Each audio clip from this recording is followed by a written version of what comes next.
On May 9th, my daughter is getting First Communion. And she recently asked me, she's preparing for this. She's getting the preparation that comes with it.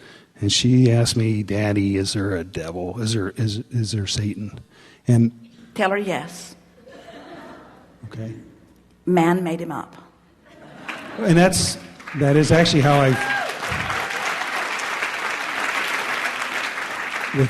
with all the training that I've gotten through the Abraham teachings, that's the inside the vortex answer.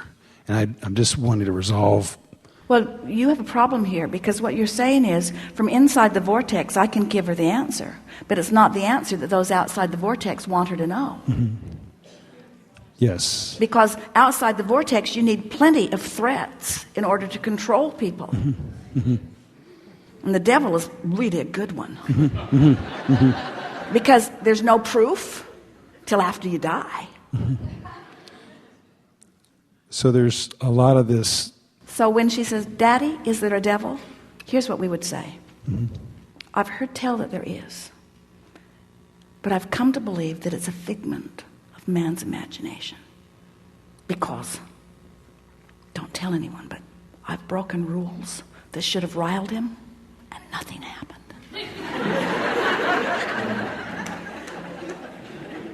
Say, I think that God or source is so much more powerful that I don't think anything would ever dissuade you from that. So I don't think, sweet girl, it's anything you need to ever worry about again.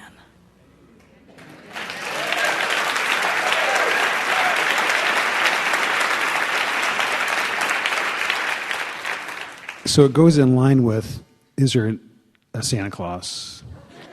Well, now, yes, there certainly is that, yes. She's asking that question too, so I think those are tougher to answer. It's interesting that you bring that up, because they are identical in nature. In other words, they are things that man has conjured in order to exercise some control. Now, many would say, well, Santa is really a happy thing for my child. And we say, maybe.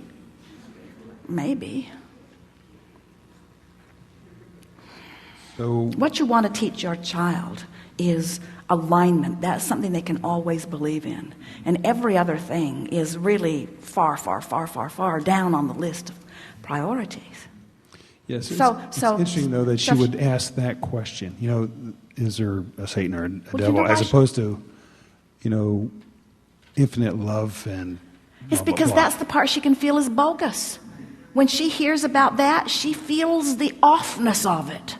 Esther remembers to this day, she was sitting on the steps of the front porch of her childhood home with the boy who lived next door.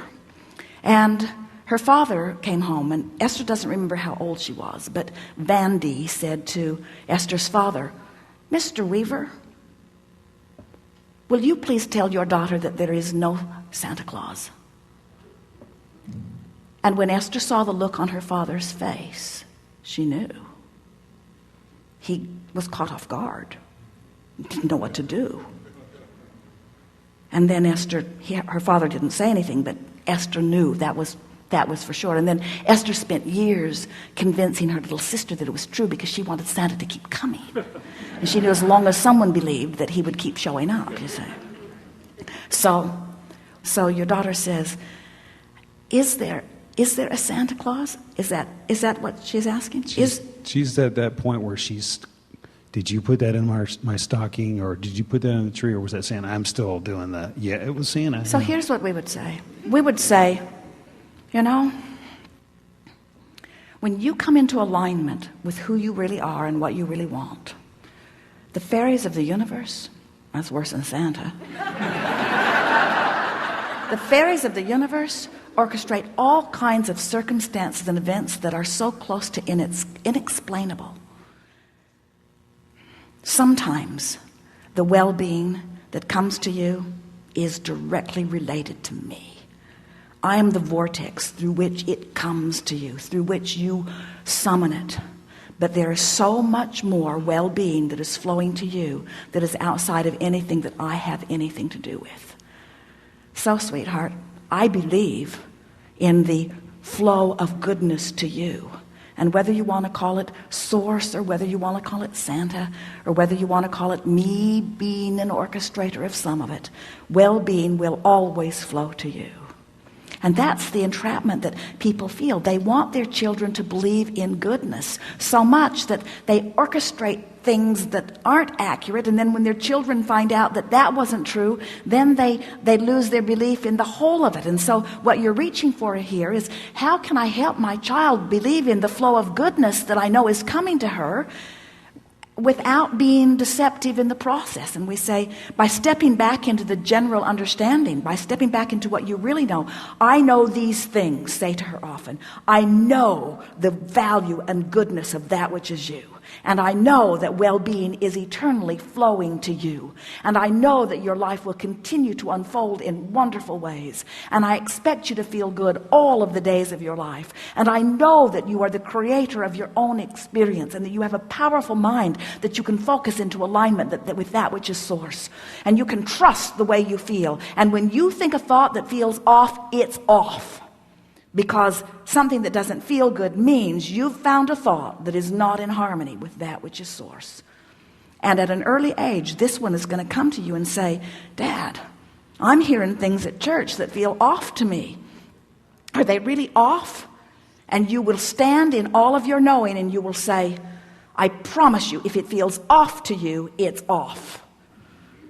As you stand firm on helping this child come into vibrational alignment with her own guidance, you will be fulfilling your promise to her, you see.